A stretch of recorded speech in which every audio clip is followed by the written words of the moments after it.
Hi friends, I'm Michael Kingswood. It is story time, Story Saturday, and we are back reading stories again. Last couple weeks have been weird. But anyway, so we're continuing on with the stories that I wrote last year as part of 52 Stories in 2023. We're doing the second one from Volume 1 this week. I intended to do that earlier, but is what it is.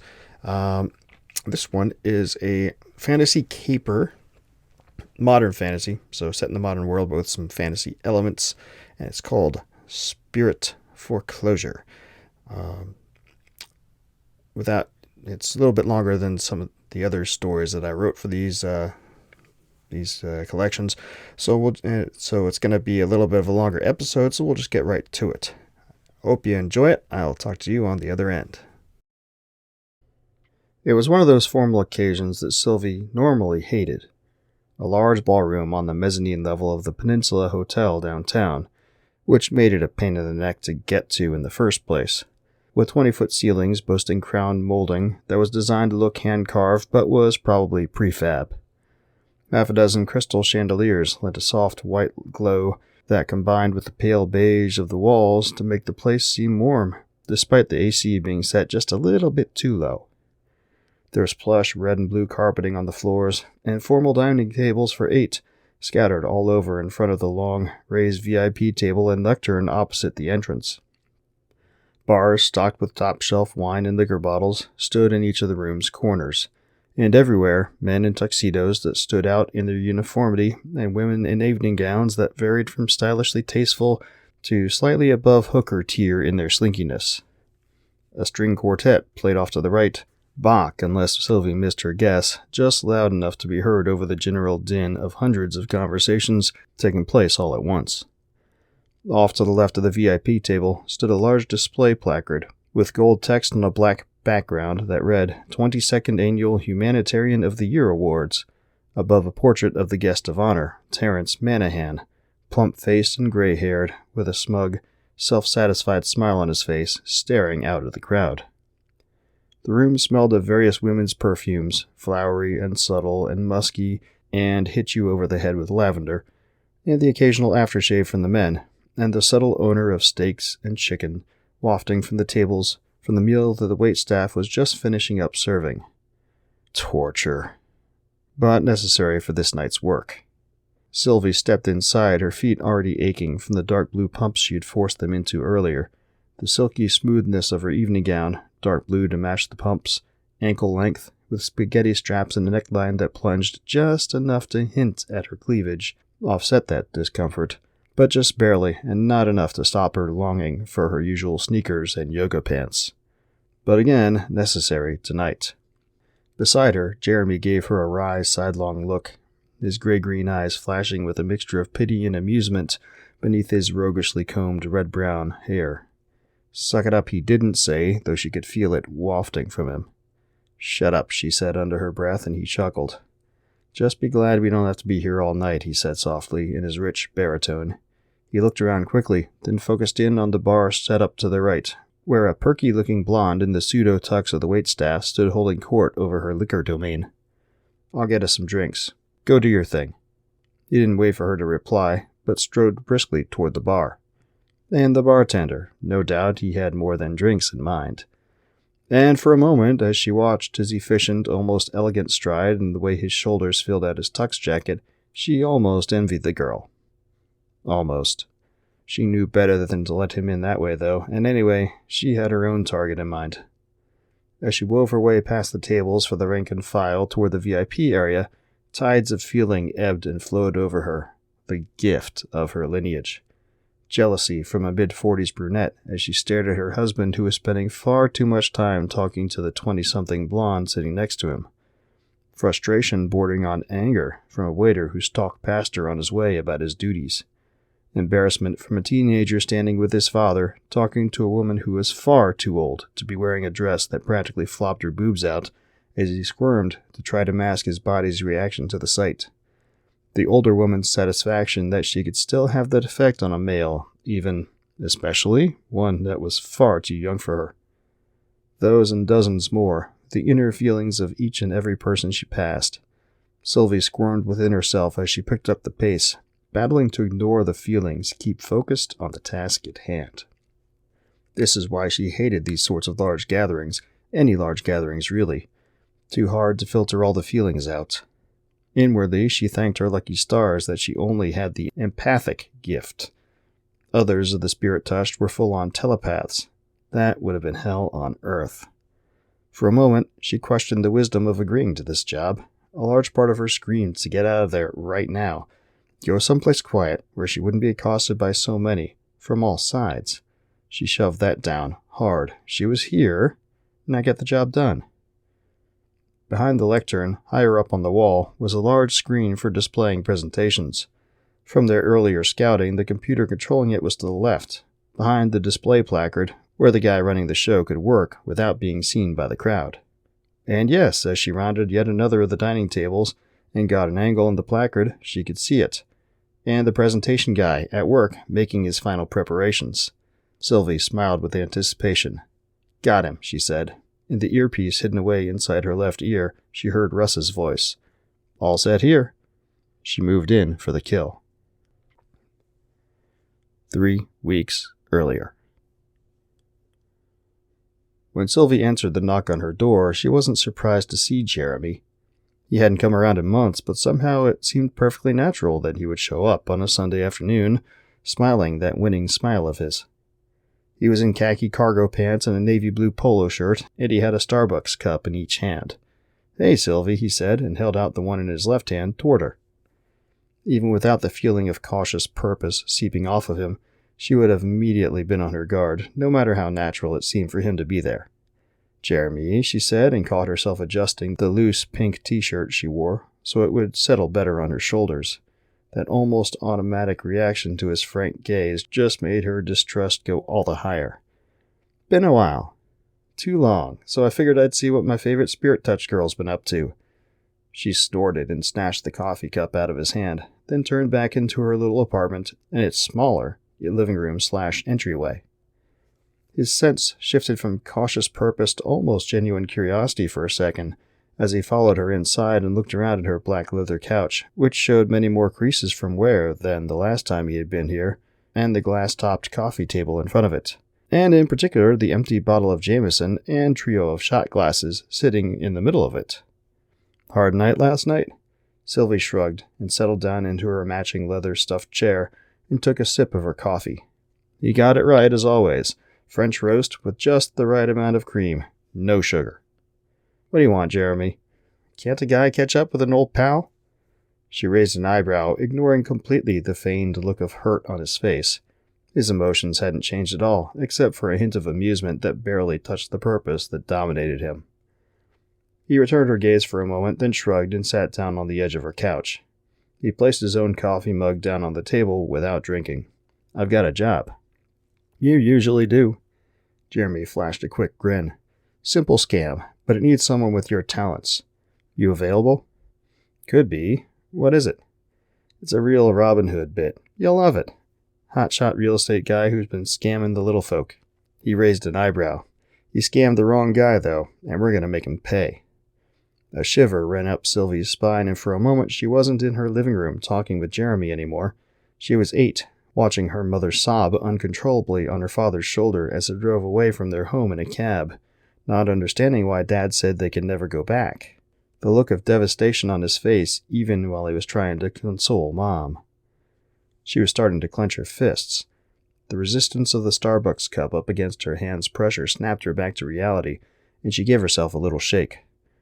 Moving slowly, carefully, she set the cup down atop the coffee table, then looked back up at Jeremy, carefully smoothing her face to neutral. But she could see in his eyes, feel from his emotions, that he had noticed, and knew that his words had the effect he wanted on her. She knew it too. It almost didn't matter who the target was. She was in, and she knew it. They both did. Who? Jeremy grinned broadly, the grin of a predator who smelled unsuspecting prey, and raised his other eyebrow to join the first. They met to make their preparations in the same place as the last scam Sylvie had done with Jeremy, a conference room in the Macmillan building.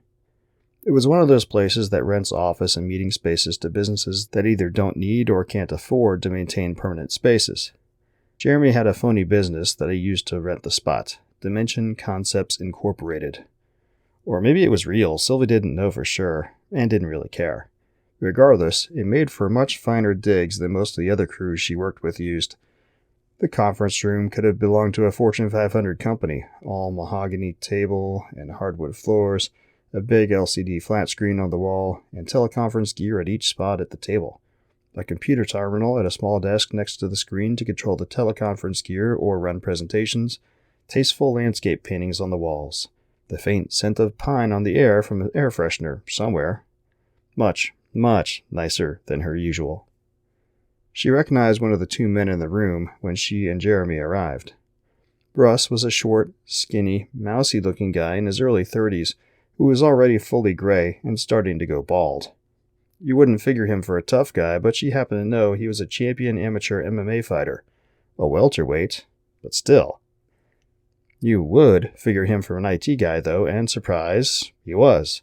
He was sitting at the conference room's computer, typing away doing something in a red and blue plaid flannel shirt and jeans, his wire-rimmed glasses low on his nose. When she entered, he looked over, saw her, and smiled broadly. "Hey, Sil, long time no see." He gave off strong waves of friendly affection, and beneath it, a more carnal desire that flashed and then almost immediately crumbled. She assumed he suppressed it by the discipline that made him a champion fighter. He certainly had never tried to make a pass at her, which was wise of him. "How've you been, Russ?" He shrugged. Same old, you know how it is. What? You didn't say anything about having a spirit touched on the crew." Sylvie looked over at the stranger, sitting at the center seat on the opposite side of the conference table from the entrance. Asian, from his bone structure Korean, unless she was very far off base. Average height, muscular, not bad looking, in a white collared shirt that had the top 2 buttons open. He wore a silver watch on his left wrist and kept his hair closely cropped, and he was looking at her with eyes that didn't even begin to express the waves of distrust that flooded off him. It wasn't the first time someone had reacted to her lineage that way, but Sylvie found herself impressed, actually. Some spirit-touch traits showed plainly for all to see. Hers were easier to miss, a very slight pointing to her ears, the faintest of silver tinting to her skin. Most people didn't notice at all.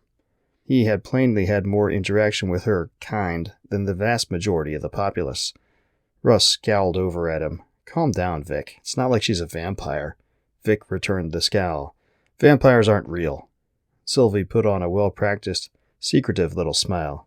"Are you sure about that?" She pitched her tone carefully, inflections that she knew from a lifetime of absorbing the emotions and fears of those around her would trigger his fear response. It worked. Better than she thought it would. He gave a jerk, almost pushing his seat back from the table. He recoiled so hard, and his eyes went from merely distrustful to suddenly terrified, this time accurately mimicking the emotions within him. Beside her, Jeremy cleared his throat loudly. "That's enough." From the corner of her eye, she saw he was giving her a hard, no-nonsense stare. He knew exactly what she had done, and his expression screamed that he would not tolerate it. The sharp focus, the feeling of determined command flowing off him, confirmed it. She returned his look and nodded, then let out a slow breath and looked back at Vic. She made a little apologetic shrug of her shoulders. "Vic, this is Sylvie," Jeremy said, still eyeing her for a moment. "I've worked with her for years, and yes, she's on the team." He turned his commanding gaze back to Vic. "If that's a problem for you, you can go, and we'll get someone else to do your part." Vic's immediate fear response was fading, replaced by a front combined with what could only be called professional assurance as he returned Jeremy's look and snorted. "No one else is as good as I am." His eyes flicked back towards Sylvie for a second. "I don't like the idea of someone poking around in my head." "If it makes you feel any better," Sylvie said in a normal, conversational tone, "I'm not a telepath. I can sense your emotions, that's all."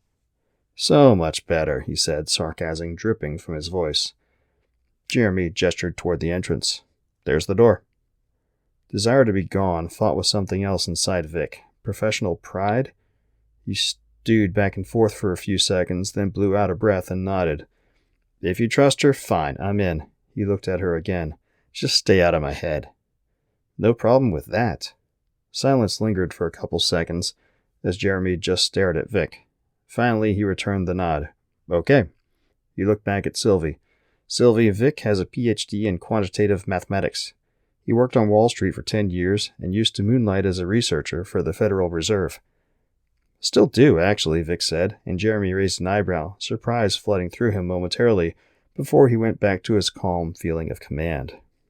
And he's right, Jeremy went on. You won't find a better finance and money guy anywhere in this country. Wow. What was a guy like that doing in this business? Then Sylvie remembered Enron and Bertie Madoff, Ponzi, and half a dozen others, and it made sense. Nice to meet you, she said, putting on a conciliatory expression and the tone to match. He just nodded silently in response. Well, Jeremy looked at Russ. All set?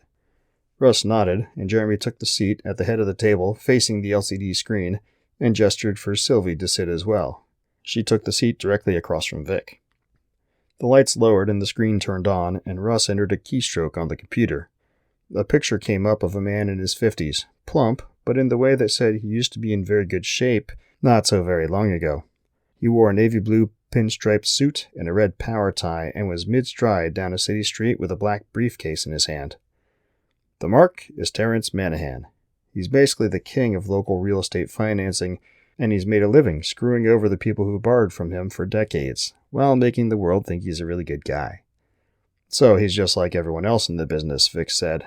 Pretty much, Jeremy agreed. 2 months ago, he used loopholes in the fine print of his mortgages to foreclose on 24 families.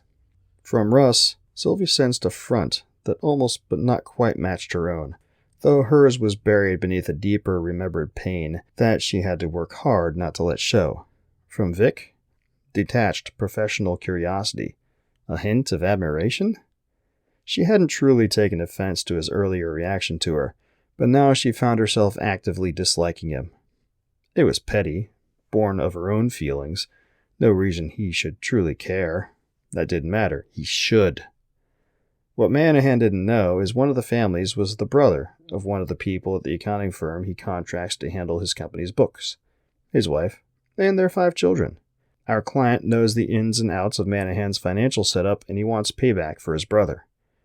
Understandable, Sylvie said, careful to keep her voice professionally neutral despite the continued turmoil within her. Jeremy nodded. How much is our client paying us? Vic asked. Nothing. Vic opened his mouth, but Jeremy walked over what he was about to say. Manahan will be. In 3 weeks, he closes a $100 million deal to purchase residential and commercial real estate in 3 states. He's got partners and financing lined up, and when he pushes send on the payment, we're going to intercept it and divert it to wherever we want it to go. Vic pursed his lips. And where is that? Glad. Greenpeace, a fund to reimburse the affected families, and of course, us. 10% split 4 ways. Do the math. I take it he's a Republican, Russ said. And he puts on airs of being a Christian. Where else should he be donating, am I right? Jeremy couldn't keep the anticipatory amusement from his voice. Chuckles all around, Sylvie included. Made sense to her. So what's the catch, Vic said. There can be no link leading back to our client or the accounting firm. It has to look like Manahan did this himself. Jeremy looked at Vic, and of course the money can't be traceable to any of us or to the families. Vic nodded slowly. I can think of a few ways to accomplish that. Could get complicated, though. It would help if I had direct access to the company's financial system. I thought you'd say that, and that's the rub. He looked at Sylvie. You'll have to get us inside. Daytime or at night? Jeremy shrugged. Maybe both. Russ and I have done a bit of scouting, though, and I think we've found a way in. He grinned at her. He's just your type.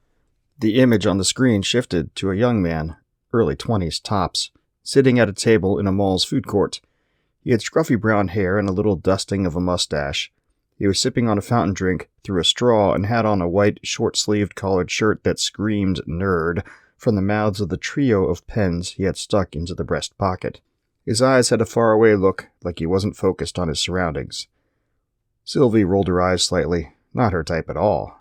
But probably perfect, all the same. Let me guess. She gave Russ a teasing little grin. He's an IT guy. Russ returned the grin with one of his own. Bingo. On-site tech support, works directly for Manahan's CIO. Name's Thomas Billinger. And as you can imagine, he's lonely. The next screen showed multiple profiles from basically all the online dating apps, including several Sylvie had never heard of. All Billinger, and not one of them worthy of a second glance. Poor Thomas did not know how to present an appealing case. So let's charm poor Tommy and get him to do what? Russ leaned forward in his chair. It can't look like an outside breach. It has to originate within Manahan's organization. So we'll need admin-level access to their system, and in particular the finance side. We need to get his login credentials. He pointed at Billinger. Sylvie frowned, but that won't make it look like he did it, not Manahan. Russ blinked, then returned the frown. Jeremy nodded. Good point. After a few seconds of silence as they pondered, Vic snorted. So just find a different admin account. They must have a generic login, or we get him to make one. Then once you're in on that account, change Manahan's password. Then we do what we do and use your admin account to change it back again. Russ blinked again, then chuckled. I suppose that could work. But he sounded doubtful. One thing at a time, Jeremy said. Sylvie, you and Russ get cracking on young Tommy here. Figure out what the best way to go is, and we'll meet back here in a couple days. Vic said, and I'll get started lining up the transactions. He pursed his lips. This could be fun. The hardest part about linking up with Tommy was deciding which of Sylvie's 5 Tinder accounts to use.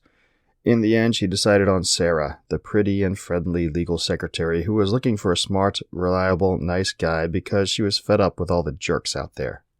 Every nice guy's fantasy that never pans out. A couple DMs later, they were in a Starbucks. She with her French roast, he with some frothy frappa something or other. It was easier than she thought it would be. He really was terribly lonely. It wafted from him in waves that would swamp the Titanic. And he also really, really liked her. Part of her felt sorry for him.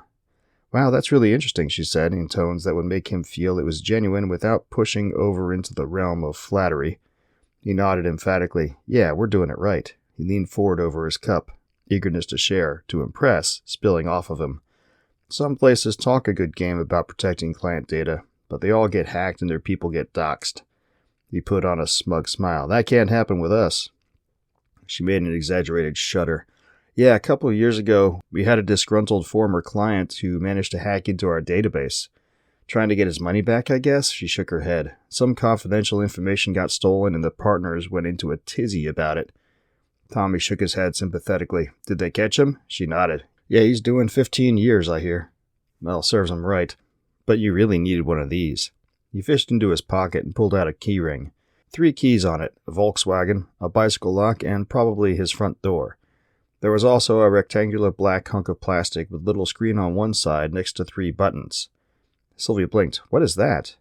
She didn't have to fake her intonation to show curiosity. This time, it was genuine. You know about 2-factor authentication? She nodded. I hate that. Every stupid app wants to send me a code on my phone. It's very annoying, and what if I don't have my phone with me? She made that especially plaintive. Helpless, almost. Tommy nodded. Yeah, lots of issues with that method. This, he held the piece of plastic up between them, does the same thing without a phone. He dug his fingernail into a notch on the side of it, and a USB plug flipped out.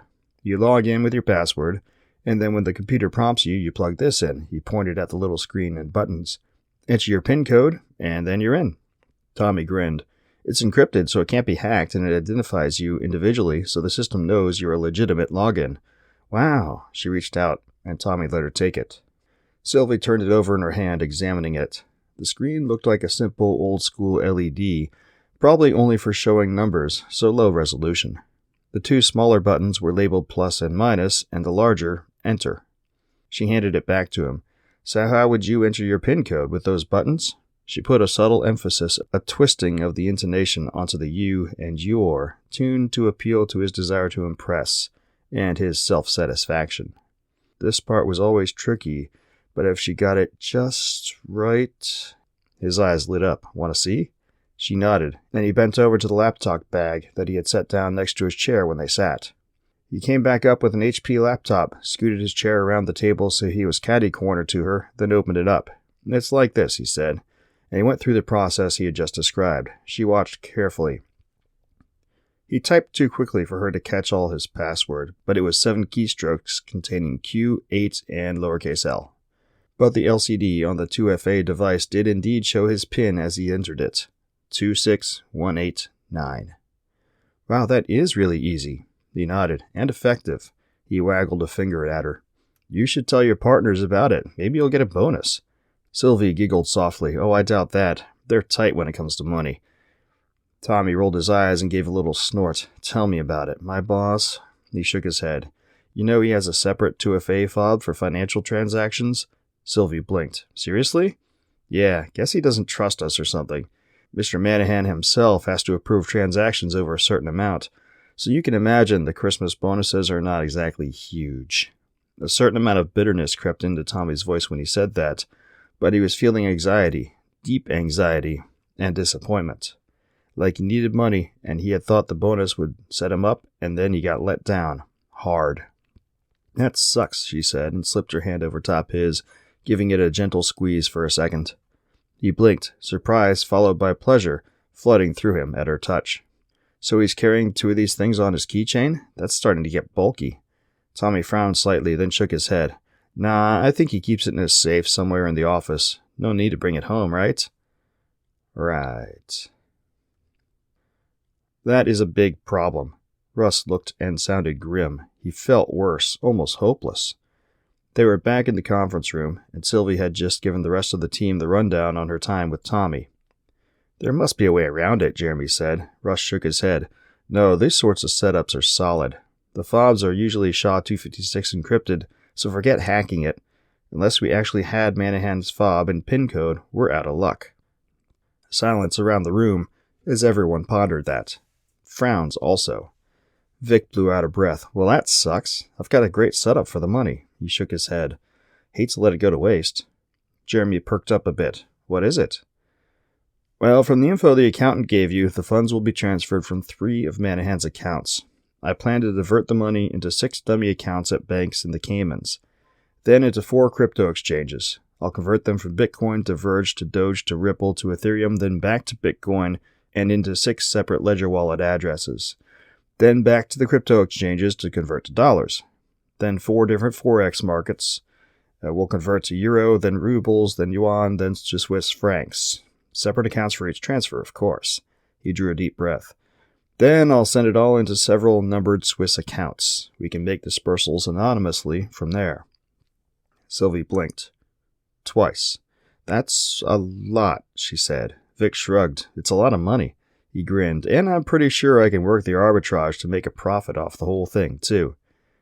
Jeremy chuckled. Of course he will. And how will we justify the payouts to the families? Another shrug. Don't pay them. More for us. In any other circumstance, Sylvie could relate and agree, but 8-year-old her screamed that was unacceptable. Vic noticed her glare and cocked an eyebrow at her. What? Jeremy spoke before she could. No, the deal with our client is they get made whole. Find a nonprofit, a Goodwill donation center, something. Some excuse to get them the money without it biting them or us in the ass. Vic frowned, looking hard at Jeremy for a moment. Then he shrugged again. Fine. But it'll have to be spread out over time. It's easier to justify that than a big lump sum all at once. Whatever, just figure out a way. He looked back at Russ. Assuming we can even get the money to begin with, Russ, there's really nothing we can do with this fob thing? Russ spread his hands helplessly. I can't hack it. Can you figure a way to get Manahan's code? Jeremy was silent for a long couple seconds. No. Then I don't know what to tell you. A thought occurred to Sylvie. Hold on a second. These fobs, they're what, a flash drive with some encryption on it that's code activated? Well, not really, but the analogy is close. So how much storage space is on them? It doesn't really work like that. He stopped, and she could see the wheels turning in his head. Sudden excitement, tempered with caution, bloomed within him. Sylvie, did you see the model of the fob? Who makes it? She frowned, thought, then shook her head. Well, there's only a few companies that make things like that. If I can get my hands on one and verify what I'm thinking, there may be a way after all. Oh? Jeremy leaned forward in his chair. How? Let me and Sylvie work on it. I'll get back to you in a couple days. Sylvie felt pretty satisfied when she sat back down at the conference table 2 days later. Russ was streaming satisfaction like the sun. Jeremy looked at the two of them with a weird expression on his face. His emotions showed curiosity but also confusion. You two looked like you won the lottery or something. We pretty much did, Russ said. I ran Sylvie through the models on the market and she was able to identify the fob Manahan uses. Then I went and picked one up. He reached into his pocket and pulled the exact duplicate of the thing Tommy had shown her in Starbucks. Okay, Jeremy said, his tone saying, get on with it. Russ grinned. It's not a hard drive per se, but there is information stored on it. The SHA-256 algorithm mostly. But there is a small ROM section for holding a rudimentary operating system, for the user interface, and some other technical things. Now, he leaned forward in his chair. I'm pretty sure I can access the ROM and add a little bit of extra code. Jeremy's eyebrows rose, and Vic perked up. He felt intrigued now. Russ nodded. A little virus, if you will, to trigger the transactions we want.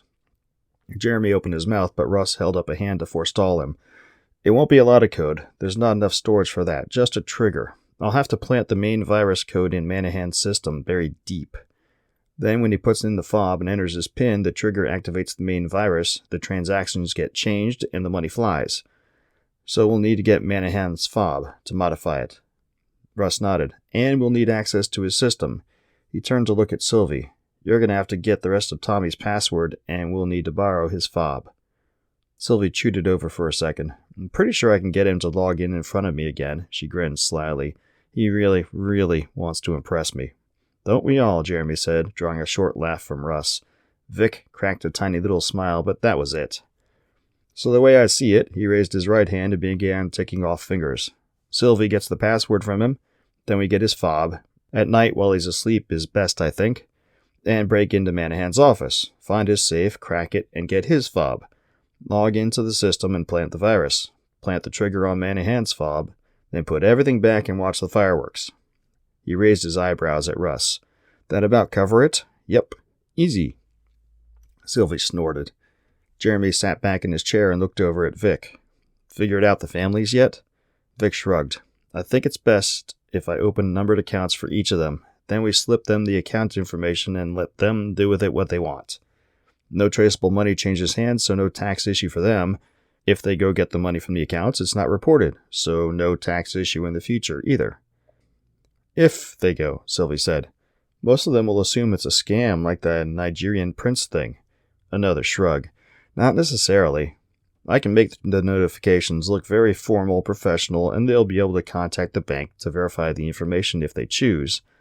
But I can't see any other way to get it to them without raising all sorts of flags. It's $500,000. I'll wager everyone will want to check it out at least, but if some choose not to accept... He spread his hands. He was feeling annoyed at Sylvie's objections, but also satisfied and sure of his conclusions, so Sylvie felt some of the wind taken from her sails. Jeremy was frowning as he considered Vic's words for a moment, then he nodded.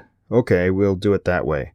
The frown turned upside down. Well, Sylvie, looks like you get to have another date with your boyfriend. That did evoke laughs from everyone. Sylvie even allowed herself to join in. 2 weeks, and 3 times meeting up with Tommy again, and Sylvie finally got the rest of his password. 6Q8FEL pound. Not at all complicated. Russ could have easily cracked it on his own given enough time, and unlimited password attempts before the system would lock the user out. Sylvie was sure of that. But alas, those conditions weren't in place, so she had to do it the in-person way. Truth to tell, it wasn't nearly as unpleasant as many other scams she'd run over the years. In fact, sitting across the table from him while they had dinner at a nice Italian place on the outskirts of downtown, she considered that he really wasn't all that bad a guy, really. He just needed some refining, develop more of a backbone, develop some muscles, and read something besides computer books. Do that, and he'd be fine for a girl. Some other girl, not her. She didn't have the time or patience to mold him into what he should already be, and anyway, he was too young for her.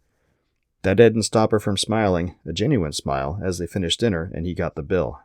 I'm interested to see your place, she said, and he paused in mid-signature on the credit card payment slip for the bill. Surprise, then disbelief, then happiness and excitement, and arousal, but he kept it from showing on his face. Mostly. When he looked up to meet her eyes, he almost appeared nonchalant. Calm. Sylvie was actually impressed by that. It's not far from here, actually, he said. Cool, let's go. He finished signing, then stood in a rush and held out his hand to her. She took it, and they went. You weren't too hard on the boy, I hope, Jeremy said as he worked the lock to Manahan's office. He was down on his knees in front of the door, probing with his lockpicks. Sylvie was behind one of the pillars out front of the building, keeping watch for wandering eyes, especially cops. Vic and Russ were in the car around the corner, waiting for the all-clear signal to follow them in once Jeremy got the door open. Sylvie snorted out a chuckle. He'll have a bit of a headache from the spike I put in his wine, but he'll be fine. In her ear, she heard Russ's voice, carried over their radios. You tucked him in at least, I hope. Of course, I'm not a barbarian. He'll wake up in bed with a glass of water, 2 aspirin, and a note from Sarah on his nightstand in the morning. Touching, Vic said dryly. Never let it be said Sylvie doesn't know how to take care of a man, Jeremy said, affectionate teasing in his emotions and in his voice both. Sylvie sniffed, but didn't reply. She couldn't help but smile slightly, though. Another couple minutes passed, then, and that's got it, Jeremy said. We're in, gang. Sylvie turned to see him holding the door open for her, his hand swinging in a come in, my lady gesture that a doorman would make in an old movie. She rolled her eyes, then hurried inside. Manahan's personal office was all the way in the back of the office spaces to the left. It was smaller than she would have expected for a man who controlled as much wealth as he did, but it was done up nicely, even better than their rented conference space, if you could believe it. The desk was massive, mahogany for certain. The bookshelves on the wall to the desk's right were full. The stuffed leather seats to the left, plump and comfy-looking.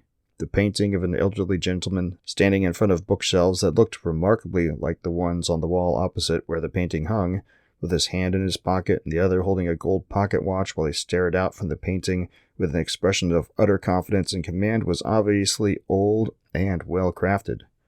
Not shabby at all. If I were safe, where would I be? Jeremy said as they walked into the place. Then he pointed at the painting. Behind you. And sure enough, the painting was mounted on a swivel, and as it turned out of the way, it revealed a wall safe, with a dial-tumbler combination lock mounted in the wall behind it. How long has it been since you cracked a safe like that? Sylvie asked. Jeremy grinned at her. Yesterday. He cracked his knuckles. Only a few safe manufacturers that a guy like Manahan would go to. I've been practicing on all the likely candidates for the last 2 weeks. Then he gave a jerk of his head toward the door, and she nodded. His job was to crack the safe. Russ's job was to implant the virus in the fob and on the network computer on Manahan's desk. Vic's job was to make sure Russ didn't screw up and get the account numbers wrong. Her job was to keep lookout. So she went back to the front of the offices to wait and watch. Small change in plans, Jeremy said in the car. He was driving Sylvie back to Tommy's place to return his fob and keys. Russ and Vic had gotten out at the McMillan building and gone their separate ways, but Sylvie had left her car back at the restaurant where she'd had dinner with Tommy, so Jeremy was giving her a lift. What do you mean? When Russ was planting the virus in Manahan's computer, he found a hidden folder. He looked sidelong at Sylvie and raised an eyebrow. His blackmail folder. She blinked. Blackmail? Jeremy nodded. Bribes to officials, records of dirty deeds by competitors, dirty deeds that he ran for others' profit. Going back for years. Russ made a copy, I hope. Oh, yes. Client wants Manahan burned, so we're burning him. Money was going to be enough, but this will make it even better. And I know the perfect place to show it to the world. He grinned at her. When's the last time you got dressed up? Sylvie groaned. Hi there. The guy running the computer behind the display placard at the Humanitarian of the Year Awards looked up and saw Sylvie and did a double take, then grinned. Can I help you, miss? I just always get curious about how these sorts of events work behind the scenes. You're running the audiovisual show? The guy cocked an eyebrow at her. Yeah. No DJ tonight, so it's easy. His emotions said he enjoyed looking at her but was annoyed at the interruption of his work. What application do you use, PowerPoint or... The guy shook his head. Depends what the presentation is and what the client needs. Look, I need to get back to work here, okay? So if you don't mind... Oh, I'm sorry. She pitched her tone to appeal to his sense of charity. Have a great night. She turned to go. Off to the left, emerging from one of the waitstaff entrances, a short, skinny man with receding gray hair in the faux tux of the waitstaff emerged and began walking toward the VIP stage. You too, said the audiovisual guy. Sylvie met eyes with Russ in the waitstaff attire, and he nodded. On cue, Sylvie turned her ankle and fell, crying out in surprise and pain that she did not feel. The audiovisual guy rushed over. You all right, miss? He crouched down beside her. Behind him, Russ diverted from his course. "I'm not sure," Sylvie said. "I think I twisted it, maybe?" Audiovisual guy winced and looked at her ankle. "Doesn't look swollen or anything. Do you mind if I—" He gestured toward her foot. Nodding, Sylvie extended her foot toward him. Russ passed by the guy and reached his computer. Bending over, he dipped his hand into his pocket, then inserted a thumb drive into one of the computer's USB ports. He told her it would take 15 seconds for the files on the drive to unpack and replace the presentation that had been loaded by Manahan's people earlier. Identical file names and everything. Just had to keep the audiovisual guy distracted for that time. He touched her ankle and she winced, saying, "Ah!" like it hurt. Audiovisual guy frowned. "Try moving it." He felt concern, but also annoyance.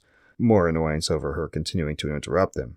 She slowly rolled her ankle around, making a little sniffle as it went through a full circle, like it hurt but had full range of motion. Behind audiovisual guy, Russ nodded at her, then pulled the thumb drive out. Audiovisual guy shook his head. "Doesn't look like you have any issues moving it." He looked up to meet her eyes and gave a grin that was probably meant to be encouraging. "I think you'll be fine." He straightened and held out his hand to help her up. Russ moved quickly behind him, going back through the waitstaff entrance he had just come through. Sylvie accepted the help up and took a minute to play act testing putting her weight back onto her ankle. After a few seconds on it, she made to hobble around for a few steps, then righted herself and took a proper step and grinned at him. "You're right." "Thank you. I'm so sorry to have been a hassle." She intoned the words to appeal to his vanity and to his charity. "No problem at all, miss. You have a good night now." She turned away, letting him get back to his duties, and smiled with satisfaction. Jeremy was waiting at center stage, halfway between the entrance and the VIP stage, a champagne glass in each hand. When she reached him, he held out the one in his left, filled with golden, bubbling fluid, to her. She accepted, but didn't immediately drink. "Good to go," she said. He nodded. A few minutes later, a woman on the VIP stage stood and moved over to the lectern. She cleared her throat and said into the microphone, "Good evening, ladies and gentlemen." All around the room, conversation ceased, and people at the tables turned their heads to give the woman attention. "I'm Sheila Easton, chair of the Humanitarian League. Welcome to our 22nd Humanitarian Awards Banquet." The crowd clapped politely, making quite a bit of noise considering how many of them there were, actually. After a moment, the applause died down and the woman spoke again. "This year, we are honoring a man who needs no introduction, Terrence Manahan." Another, shorter round of applause. "Although he needs no introduction, we feel it was appropriate to make a short video about his career and the many things he has done to merit this honor." She turned to the right and nodded toward where audiovisual guy was stationed. The lights dimmed and the screen lit up. Then the video Jeremy and Russ had made over the last couple of days began to play. It started with a picture of Manahan, obviously drunk, on a beach somewhere surrounded by half a dozen bikini-clad girls half his age. "Terrence Manahan is not who you think he is," said Jeremy's voice over the video. "He has made a career of graft, greed, and corruption. Observe." Then followed the more lurid files that Russ had found on Manahan's computer, one after another after another. Videos of bribes, records of forced foreclosures, on and on. Over by the audiovisual guy's station, several tux-clad men had descended on the poor fellow. Turn it off, carried faintly to Sylvie's ears. "I can't," replied the audiovisual guy frantically. "Manahan delights in stealing from people less powerful than him, putting families on the street." Another picture showed up, older than the others, of a smiling, much younger Manahan in front of a house, as a stricken family was led away to a taxicab. Sylvie froze, gasped in surprised shock. She saw herself in that photo. Her 8-year-old self, and the crushed, defeated parents who were never the same again after that day. "A gift to you," Jeremy said into her ear, and she whipped her head around to look at him. Manahan's records went all the way back. "Turns out he got his start in the firm that foreclosed on your parents' house. He was the one who made it happen." The video continued. Copies of these records had been sent to the offices of the district attorney and the U.S. attorney. No doubt they'll want to give Manahan their own award. You do not need to give him yours. Jeremy raised his glass toward her for a toast. Deep affection and pride at a job well done welled up within him. Sylvie found that she was tearing up. She just looked at him, speechless for a second. Then she sniffed, hard, and raised her own glass. The two glasses touched, and a little bell seemed to ring, more beautiful than even touching crystal could make. "Thank you," she said. He smiled and lifted his glass to his lips. She did the same. Okay, all's well that ends well, right? Our band of lovable miscreants came through.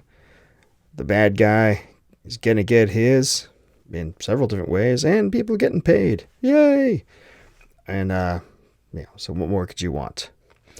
This story is one of a couple of fantasy themed capers that I wrote last year. As part of a workshop that I did. And it's good fun time. Capers and heists are always fun. You get the team, you get the plot, and all the kind of stuff. And the thing about caper stories is you want to keep it fun, don't get too dark, and hopefully I did on this one. You can let me know what you like, what you think about it, and the fact that you liked it. In comments, or write me a line or whatever. I'd appreciate that. If you did like this, you know what you can do to help support me writing more things like this is go buy the book. This is in the 52 Stories of 2023, Volume 1. The Kickstarter campaign for the final volume, Volume 5, ended this week. We crossed our initial funding goal. I didn't quite get to the stretch goal, but that's okay. And it's going out to the backers here within the next month and a half or so. But the other stories, including this one, are available on the various books, as well on the various volumes that have been up for a while. As well, now that I've read this, I'm going to put this story out individually, and we'll eventually bundle it with something else as well. So if you go to michaelkingswood.com/store, you can find all my stories through the direct store from my business, so you can get it from me so I can make the maximum profit. You can, of course, go to michaelkingswood.com/books to read, the number 2. That will get you to a universal book link aggregator that you can click on the title that you're interested in, and you can pick which retailer store you can go to. And so if you want to go through Amazon or Barnes & Noble or Kobo or one of the others, it's all available, all there. Always, pretty much everything is up everywhere. Every now and then I could do a little audit and make sure that I haven't missed a story or sometimes some stories, and sometimes I do, so I have to go and get it up there. But for the most part, if it's out there, if there's an ebook or online physical bookstore that exists, you can find my stories there. Best to come to me, though. The other thing you can do is subscribe to this channel, whether you're listening to the podcast or watching YouTube or Rumble or BitChute or whatever, and tell all your friends about it. And come back next week. Next week we are going to be reading story number 3 from Volume 1 of last year. That story being which one is it? Yes, another modern fantasy. One of my Dustin Cofield adventures. Dustin Cofield is an elf exterminator who works for a secret organization helping Santa Claus keep his business going well in the face of aggression from rogue elves. And this story is called Odin's Peppermint. It's another fun one. Another one that's a little bit longer, so you'll enjoy it. Come back next week on Saturday, and we will do that with Story Saturday. Until then, don't do anything I wouldn't do.